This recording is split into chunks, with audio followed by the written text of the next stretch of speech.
series, we're learning about the spiritual meaning of exile. The spiritual meaning of exile, making Pesach personal. It's a little difficult to relate to Passover when you're thinking about Jewish people being in slavery thousands of years ago.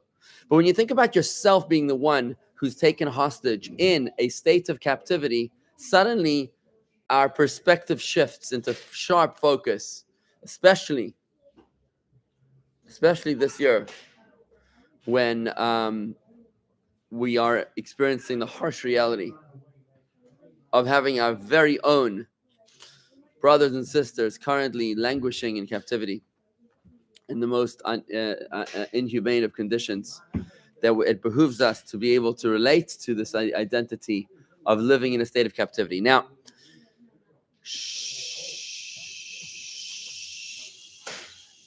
what does it mean to be in a state of captivity? Stacy, do you feel like you're in captivity? Yes. You do? To what? To what are you in captivity?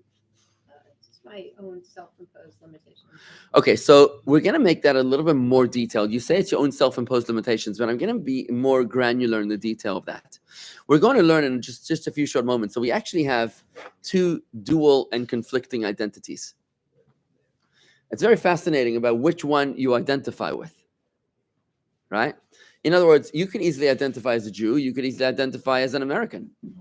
You could identify as a real estate agent, a doctor, or as a Democrat or a Republican.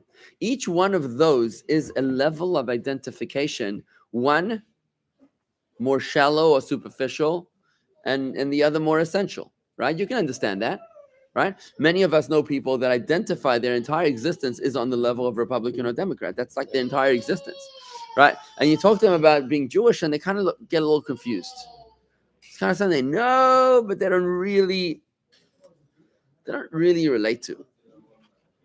I don't know why our YouTube viewership is extremely low right now. It looks like it's not working. Thank you, Corey. Before Pesach, you got to get a haircut. Because you're not allowed to get a haircut in between Pesach and Shavuos. So, we struggle. We struggle with our identity. As that famous story when Golda Meir appealed to Henry Kissinger, the Jewish Secretary of State of the United States, to remember that he's a Jew, first and foremost. So he says, firstly, I'm an American, and only thereafter am I a Jew, to which she responded, he said, I'm an American Jew. To which she said, in Israel, we read from right to left. Now, this is a very real deal, which manifests in every aspect of our lives. The question of identification. For example, what? No, it's very real, very important. Now, I was thinking during the World War II, a lot of the reason why the Salzburgers, the New York Times people, put Jews in the back of the paper because they identified themselves as Americans. For the YouTube viewers who didn't hear what Andy just said, he said some anti-Semitic Jews, some very famous anti-Semitic Jews, they struggle with their identity as Jews, and that's why they need to be first and foremost pleasing to the Gentiles before they can worry about the interests of their own brethren, because they don't see those brethren as brethren. They think about the first or second generation of American Jews that was so desperately needing to Americanize or to there was a word for it, to assimilate. They needed to become as American as the Americans. So they needed to divest of the Yiddish accent and of the tefillin and everything else, right? So when it comes to a cemetery, for example, what's a cemetery in Hebrew? The cemetery is called Beis HaKvaris, the house of the graves, the house of the dead. What? There's a different name for a cemetery. One is the name of one is the house of graves, which is the end of the road, final stop in the station. And the other name is Bet Olam or Beis HaChaim, which means the house of eternity, the house of life, house of eternity, the house of life. Now that sounds like a bit of a dichotomy. I mean, pick one, right? Is it either the last stop at the station, or is it the house of forever? So it couldn't be more opposite in terms of names. The answer is that both are correct. It all depends on who's checking in. If you've lived your life identifying as a body, a physical body which eats, drinks, indulges in pleasures, then by the time you hit the cemetery, it's all over. This is the end of the road. It's the Beit HaKvarot. It's the house of graves. But if you've lived your life as a person who identifies with feeling, with intellect, with wisdom, with ambition and desire, with your soul, then by the time you reach the cemetery, this is an opportunity to divest of the limitations of the sandbags that encumber the soul and allows now the soul to soar to its true home. That's the house of eternity. You see what I'm saying? And this is the slavery that we're working towards. As we take what you just said, Stacy, about feeling or enslaved to your own limitations, and we're going to try to express that slavery, that hostage situation, that exile, in terms of the two identities that we harbor. Because the way we were created is that our soul leaves our body in stages, which is why you have the mourning period, M-O-U-R, the mourning period, which is in stages. There's the most intense period of mourning, which is from death until burial. Then there's the 7 days of Shiva, of which there are 3 most intense days at the beginning. Then there's the 30 days of mourning. Then there's the 11 months of Kaddish. Then there's the 12 months of mourning, right? These are various stages of mourning which correspond to the detachment of the soul from the body in stages. And just like the soul detaches from the body in stages, the soul also enters the body in stages. The soul begins entry into the body at conception. According to the Talmud, it's really 40 days after conception, right? Which is why you're allowed to have an abortion until 40 days, because the Talmud calls it mayim ba'alma, just water alone. At 40 days, the soul begins to enter. At birth, the soul fully enters. Which soul fully enters? The animal soul, the vitalizing soul, the natural soul fully enters at birth. Then,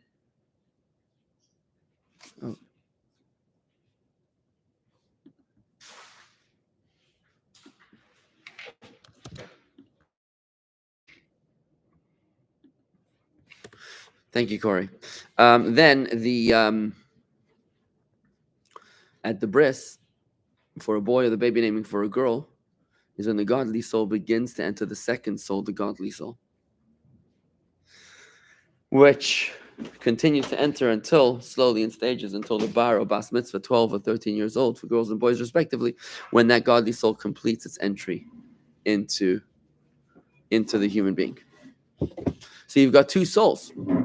Isn't that amazing? You got 2 souls within you. 2 souls means you got 2 conflicting identities. And they don't get along with each other, these 2. The difference between the 2 souls is that the natural soul is self-centered, essentially a narcissist. Really? Yeah. You didn't know that? Yeah. You don't feel like a narcissist ever? It answers the question. It's something in my family that I'll discuss with you later. Okay. Answer the big question. And the second soul, the godly soul, is the opposite of a narcissist. It's selfless. Selfish. Selfless. So first is selfish, and the second one is selfless. Not See, a dichotomy. It is a dichotomy. So you have $100. What do you do with $100? You can either splurge on a massage, or you can donate it to charity. Or you can tear it in half. Another dichotomy. Well, then you're a fool if you just tear it in half. But look, if you spend $100 on yourself and pampering yourself, feels good, right? Yeah. Why not? Is it what you want? How does it feel when you give that $100 to charity? Better. Better. It's interesting. There's a difference.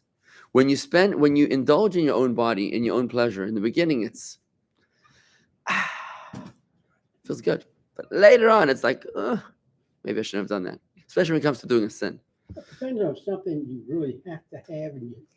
Oh yeah, I'm talking about an excess. I'm talking about an excess. Yeah, But it excessive. evaporates, nevertheless. I'm talking about an excessive indulgence. Yeah. Oh. In the beginning, it's and then later on, it's maybe I shouldn't have done it. When it comes to a mitzvah, in the beginning, it's like that hurts. To give that much money to charity, it hurts.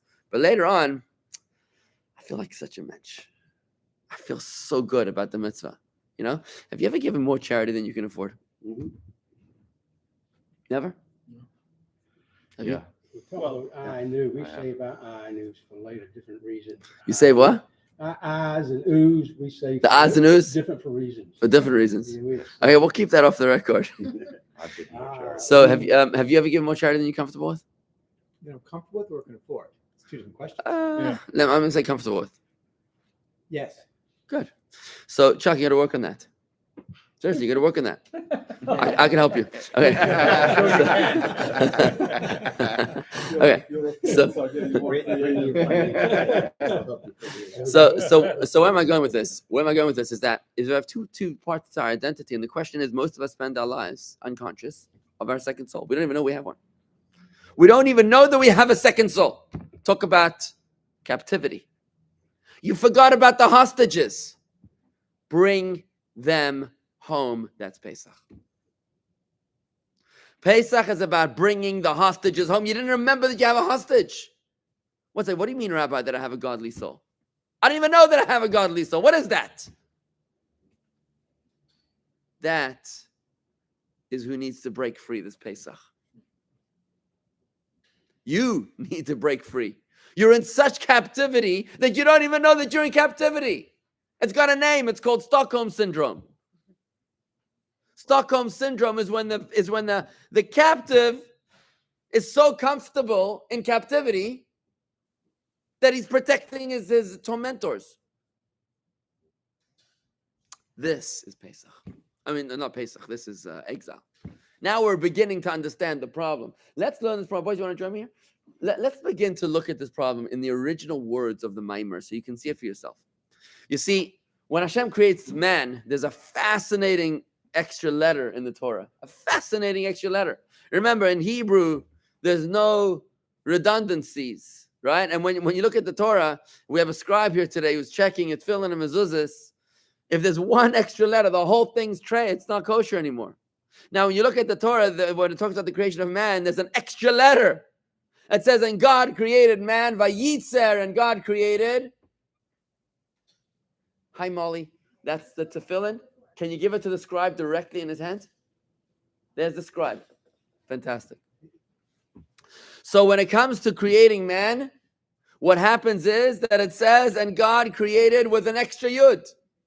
Imagine if you spelled the word, let me illustrate it to you in English. If you spell the word created with two E's, Creeated, you'd look at it and be like, that's a spelling mistake. Who edited this? That's how it's written in the Torah. Vav, Yud, Yud, Tzadik Reish, Vayeyitzer, Hashem Elokim et Adam. And Hashem created man from the earth. The extra letter is a Yud. Yud is the numerical value of 10. Remember, every Hebrew letter is a number, right? So Yud is the value of 10. What's the significance of 10? Remember, what's the definition of a soul? We've learned this in Tanya. What is a soul? Remember, can you remind me? What is a soul, folks? A soul is intellect and emotion. It's wisdom and feeling. That's what a soul is. It's wisdom and feeling. But wisdom is divided into 3 parts, Chachma Bina Das. And feeling is divided into 7 parts. Kindness, strictness, compassion, triumph, humility, connection, and communication. So those are the 10 attributes that make up the soul. So when there's an extra yud, which has a numerical value of 10, it tells you that God created man not just with one set of 10, but with 2 sets of 10, because you have not one but 2 souls. This is fascinating stuff, by the way. You know, somebody once wrote to the Alter Rebbe, said to the Alter Rebbe in a private audience, that he was unable to concentrate in his davening, and he thought that he's an awful human being. He was unable, when he's supposed to be in tefillin, and he's supposed to be talking to God, and he has the most god-awful, distracting thoughts at that time. What should he do? He's obviously a horrible human being. Here I am, I'm supposed to be thinking holy, lofty thoughts, and I'm thinking the worst thoughts. There's got to be something wrong with me. The Alter Rebbe says, you're right, you would be right if you had one soul.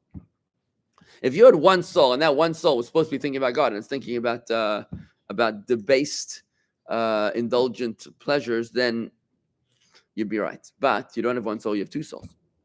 And what does that mean? 2 souls means that they're in constant conflict with each other. So when when the godly soul becomes more intensely focused, then what do you think the other soul does? You think it goes to sleep? No, it doesn't go to sleep. It rises to match, like 2 wrestlers in a ring. When one fires himself up, the other one doesn't just say, kill me. He says he's going to fight the best, right? He's going to up his game. So when your godly soul is fully focused in the moment of tefillin, of davening, that's when your animal soul is not. decreased but increased. The fact that you have two souls means that your most greatest struggles are going to be in your holiest moments. This is Tanya chapter 28. So now that we're beginning to get comfortable with the notion and the dynamic of two souls, we're about to learn that the way Hashem created us was that the animal soul holds the godly soul hostage. Remember, what does the animal soul do? Animal soul is the vitalizing soul. This is the soul that makes you alive. And then the question is, what do you do with your life? So how do you use your energy? So energy is the animal soul. The animal soul is energy. It's like an ox. It's power. But your godly soul. So in other words, if the animal soul is your how, then your godly soul is your why. Why? Why do you do things? I do it for a selfless reason. I do it before God. I do it like we just learned in the Code of Jewish Law. We learned that even eating and drinking you should do. Why? Not for selfish reasons. You should do it for lofty reasons. So I'll have the power and strength to serve God, right? So your godly soul is all about your why. Why am I doing things? But your animal soul is how. It's your strength. It's the power that you have. It's the how I do things. You cannot do why without how. Does that make sense? You cannot do the why without the how. That makes sense, right? But you can do the how without the why. You could just live. You have energy. You don't need a reason, right? So the animal soul is perfectly capable of operating independently. But the godly soul is not capable of acting independently. Because anything that the godly soul does has to be in conjunction with the animal soul. To give another metaphor, you have a horse and you have a rider. The horse and the rider. The horse is the brute strength. He's the how. This is how we go from point A to point B. The horse. And then you have a rider. The rider is the wisdom, is the logic, is the purpose behind it all. The rider doesn't go anywhere without the horse, but the horse could technically go by himself without the rider, right? So the animal soul is independent. The godly soul is dependent. That's what it means, that the godly soul is enslaved or is not enslaved, is like in captivity of the animal soul. How does that describe the rider is directing the horse where to go? How do you... No, that's good. That's the purpose of existence. Our souls are sent down to this world so that our rider will refine the horse. So that our godly soul will force the animal soul to do mitzvahs and Torah and thus refine him. But it doesn't always work that way. Sometimes the horse tells the rider what to do, and that's not pretty. That's what you call bucking broncos, right? Right? So the purpose is that the rider should control the horse. But imagine what it would look like if the horse controlled the rider. You'd get those rodeo shows, which are disasters, right?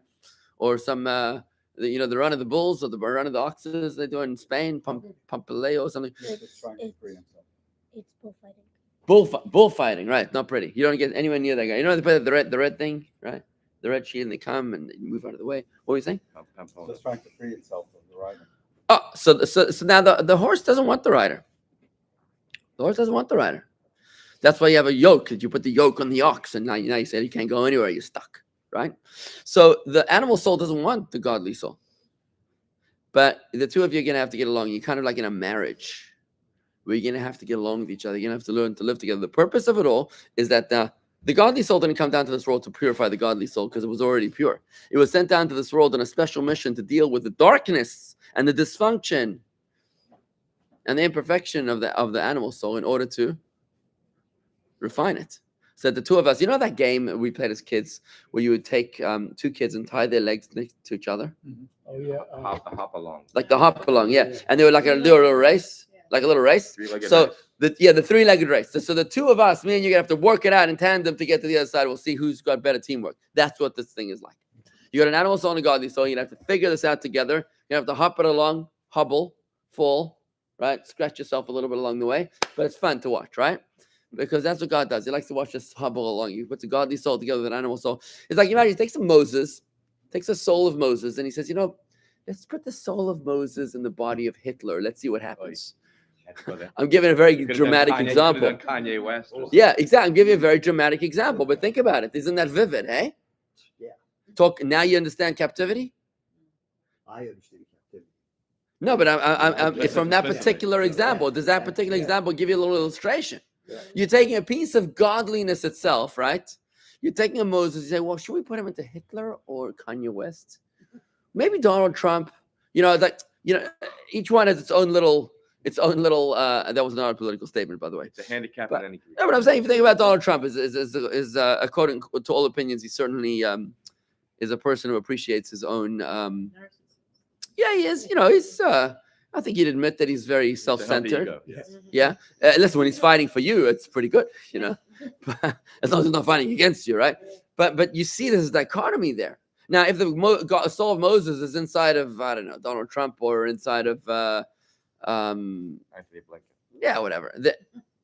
Then or let's talk about just a totally unconscious Jew, like a totally unconscious. I just gave you one. Yeah, like pick one, right? Now, what happens is that soul of Moses is going to have to go through tremendous challenges in order to encourage the animal soul to tag along and do a mitzvah. Sometimes you might just give up and become unconscious. If you're a narcissist, That's what they always do. the horse is controlling you. Should not be, but it's That- unless the rider takes charge. Have you ever ridden a horse before? Yeah. So this is my experience with riding a horse. Now, I'm not a kind of person that likes to ride horses horses. appreciate it. I want to tell you something. My understanding of riding a horse is like this: that the horse feels the energy of the rider, Mhm. which means if you exhibit any fear or anxiety, the horse is going to feel it. And you're going to have to fake it till you make it. You're going to have to act like you know what you're doing for the horse to feel calm. It's an amazing thing. You know what I'm talking about, right? Horses just read your energy somehow, right? There's something called equine therapy where it helps children and struggling The to... animal soul is very advanced. Yeah. Right. The animal soul reads your energy. So in other words, and by the way, you know who else reads our energy? Is the Gentiles. They read the energy of the Jews. When a Jew is insecure of his own faith, the Gentiles, they know they eat us all up. You know how many times I tell people, just yesterday, I was saying a new member of our congregation, that if we don't believe in our right to the land of Israel through God having given us the Torah, then nobody else will believe our right to the land of Israel. So this person says to me, never going to happen. I said, it's never going to happen as long as you say it's never going to happen. In other words, I said to this person, the Gentiles, they believe that the land of Israel belongs to the Jews. You ever heard of Pastor Hagee? This guy, he speaks to millions of Christians. The Jews were given the land of Israel by God Almighty. It doesn't belong to anybody else. I mean, this guy speaks like, unbelievable, right? Thank God for Who doesn't believe the land of Israel has been given to the Jews? The Jews. Some Jews, right? Yeah. In other words, I was explaining to this person, you're right. If you say you can, if you say you can't, you're right. Because if you don't believe it, then nobody else will believe it. But if you do believe it, boy, will they believe it. And in a certain sense, just like the animal soul and the godly soul are stuffed into this body together, we Jews and Gentiles have been placed into this world also to figure it out together. Because we do need to figure it out, right? And the Rebbe said to somebody in a video, which I was watching last night, this Israeli political couple came to the Rebbe in I think it was in the 80s, just for Pesach. And they asked the Rebbe, what should we tell Prime Minister Shamir? Must have been in the 80s. What should we tell Prime Minister Shamir? And the Rebbe said to him, tell him to stop being afraid. That's what the Rebbe said. Tell him to stop being afraid, because the Gentiles, they don't respect him when he's afraid. Here he is, he's twisting backwards for these Jews and for those Gentiles. Do what you have to do without apology. The world needs a leader from the front, not from behind. Let's see this idea inside the original text over here, all right? Oh, so Garrett says, as soon as you get on a horse for the first time, you have to let him know who's in charge. Because if you're waiting to find out who's in charge, he's going to tell you very quickly who's in charge.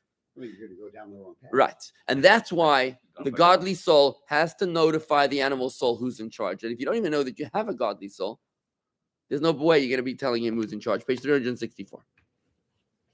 364. Let us better understand the spiritual aspects of exile and redemption as they apply to man's service of God. So we're taking the story of Exodus and making it personal. All exiles are referred to as Mitzrayim. The Hebrew word Mitzrayim, Egypt. Mitzrayim means Meitzar, straits and limitations. So we are in a state of limitation, of boundaries, of being tied down. The verse states, and God fashioned man. And God fashioned man. This is the account of creation in Genesis. The Hebrew word for fashioned is vayitzer. Notice the two E's in English, vayitzer, or in Hebrew, the two Yuds, vayitzer, page 364. The word is written with two Yuds, which our sages say is not a typo. It's not a spelling mistake, indicates the man was born with two Yuds, two tens, two sets of 10, two inclinations, one for good, which is the Yetzer Tov, and the other bad, which is the Yetzer Hara, the good inclination and the evil inclination. These are the impulse of the godly soul and the impulse of the animal soul. The Yetzer Tov, the good inclination, receives. Oh, the word actually vayitzer, and he fashioned, also means and he desired. Fashioned and desired is the same words. When it says that God fashioned man with two yuds, what it means is also that God created, he fashioned him with two desires. He fashioned him with two desires, which is the other meaning of the word. So there's two ways to interpret the yud, which is the mathematical number of 10, which is the representation of a soul, or you can read it as yitzer, which is an inclination, that we have two inclinations. The Yetzer Tov, the good inclination, receives its spiritual nourishment from the godly soul, and the Yetzer Hara, the evil inclination, receives its nourishment from the natural soul, the animal soul. The latter, the animal soul, with its animal-like corporeal desires, constricts and limits the godly soul and dims its spirituality. It coarsens the godly soul's conceptualization of godliness. Remember, the godly soul is not hanging out in heaven, it's hanging out in terra firma, it's hanging out in this physical world where godliness is not apparent. Not only is godliness not apparent in this world, but this godly soul is being raised by two incompetent parents in many cases. Imagine this godly soul sent down to this world. The soul of Moses is sent down to this world to a mother who belittles any spiritual expression. Imagine. Can you imagine such a parent? Very well. You could imagine, right? So imagine this godly soul, this piece of Moses, is now growing up, born into a family where the mother makes fun, mocks openly and shamelessly any belief in a higher power. And the dad, let's say, is either emotionally absent, or maybe alcoholic, maybe he's checked out, maybe he's absent, maybe he's passive, abusive, or maybe he jumps into the action and he also does the same thing. Then how's this poor little godly soul supposed to grow up in a normal functional existence, right? This is the darkness in which we were born, and it's by divine design, by the way. You chose your parents based upon the soul's understanding of what its mission is. So now what happens is when the godly soul that has enclosed itself in the animal soul endeavors to give it an understanding of a godly concept, so the godly soul says, okay, let's do something positive. The animal soul gathers up its strength and surrounds the godly soul from all sides, says, oh no, like the horse says, sorry, we're not going anywhere, right? Ultimately, this causes the godly soul to become constricted and diminished. He's a hostage in captivity. The godly soul is intrinsically intellectual, and as such has a broad grasp. However, coarse restrictions foisted upon it by the animal soul serve to constrict it and diminish it. Are we beginning to relate to what exile actually means? Yes. Can we relate to our fellow Jews that don't even know what they don't even know? Yes. Isn't that amazing? You look at a fellow Jew and you're like, I don't even know how to explain to this person that they're in captivity. They wouldn't even begin to understand what I'm talking about. Imagine, you know what Israel does to the hostages when they capture hostages? All girls. All ladies. They said all ladies. Only female soldiers are engaging with the hostages every single step of the way until they meet their families. And they have all sorts of psychological preparations for them. For example, they give them sunglasses right away because they anticipate that they've been in the dark for a long time. They give them toys and they try to show them there's certain talking that they're allowed to do and certain things that they're not allowed to talk about. So they're not allowed to shout, they're not allowed to raise their voices, different things, right? Because they understand that they're dealing with hostages that might be resistant to being released. They might not even want to be released. And what are you going to do then? Some Jews didn't want to leave Egypt. What do you mean some Jews? 90%. 80%. 80% of the Jews didn't want to leave Egypt. 80%. That changes. 4 out of 5 Jews, 80% didn't want. Analogy, right? What would happen if today? 4 to 5 dollars. What would happen if today the Rebbe got up here on CNN, some the Messiah gets up here on CNN and he says, "Okay, Jews, it's time to go to the Promised Land. Pick up and I'll see you in the airport." How many Jews would go to Palm Beach International How do you become Airport? Christian now? 20%. might be exaggerating. 20 rule. No, but you know what? I'll take 80, I'll take a later flight. Well, when we talk about 600,000, that's 1/5. 600,000 men between the ages of 20 and 60 is 1/5. About 3 million. So it's 3 million. Yeah. So the effect of the animal soul on the godly soul is so great that even when the godly soul manages to concentrate on a manner of godliness, and this is so incredibly distracting. It's so difficult. The subject will affect it only to a limited extent. I got to tell you, I'm the father of a large family, and some of my kids have this interesting custom of trying to talk to me while I'm doing something, like if I'm davening, or if I'm like learning. When are you not doing something? Yeah, they'll just talk to me. They can't talk. So like I'm in the middle of like reading, I'm like studying, right? Imagine you're talking to me while I'm studying. I'm like, I don't know about you, but I can only focus on one thing at a time. So I'm either listening to them or, and I've actually come to realize that because there's a large family, and I've come to realize that I've come to actually learn to compartmentalize my attention span, where I say 60% to the kid and 40% to the text, because there's just no other way that I'm going to ever finish what I have to do, my responsibilities. So I actually figured out a way to actually Write a book. to actually separate between, I'm actually compartmentalizing. I'm actually doing both, but to very limited extent. It's like a dual core processor on computers, right? I'm probably what's it called? Multitasking, which is not made for human beings. So I'm probably not into either one of these conversations, but that I can very much relate to this. That even when the godly soul manages to concentrate on a manner of godliness, the subject will affect it to a limited extent, right? The godly soul will be unable to break the shackles of the animal soul in discharging either of the primary manners of service. Okay, we'll talk about this next time. Though the godly soul manages to understand the spiritual matter, its comprehension lacks the power to permeate the individual as a whole. So in other words, the godly soul is at an inherent disadvantage. And we have to feel compassion towards our godly soul as we enter into Pesach. It's this compassion that we feel towards the godly soul that Tanya teaches us, which is the first step towards redemption. First, you have to identify that you are a hostage. Don't forget about the hostages. Yeah. Right? We blame the world and forgetting the hostages. Oh, we forget to. Ceasefire now, right? Without any what's it called? Without any mention of the hostages. Yeah, big deal. Yesterday's news, right? Yeah. How about you? Are you guilty of forgetting the hostages? Not those hostages. I'm talking about your hostage. I'm talking about your own hostage. Is your godly soul a free man or woman, or is your godly soul languishing in the dungeons, in the tunnels of your psyche?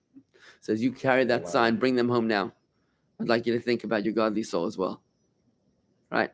Think about your godly soul, and think about what you can do to implement the authority of the rider over the horse, of the Jew over the Gentile, of the why over the how, form over matter, purpose over Purposelessness. purpose over action, right? So that we can be truly human, and now we can wage our battle to get out of exile. The moment you start experiencing compassion, I want to tell you, when you do this, it fires up your davening. If you can meditate on this idea, I think it's Tanya chapter 45. If you can meditate on this idea before davening, what's going to happen is, and I encourage you, read Tanya chapter 45, learn about it. Learn about this idea, expand on it, feel it, make it yours. Feel the compassion of your godly soul. When you do that, you're going to enter the davening in a way you're not going to want to talk to your neighbor. You're going to want to use the words of davening as the tools, as the weapons that are going to set your hostage free. Okay. Beautiful. Thank you very much, everybody, for joining me here this morning. Have a Yom Tov, a lovely day. Yasha Korach, our new fence along the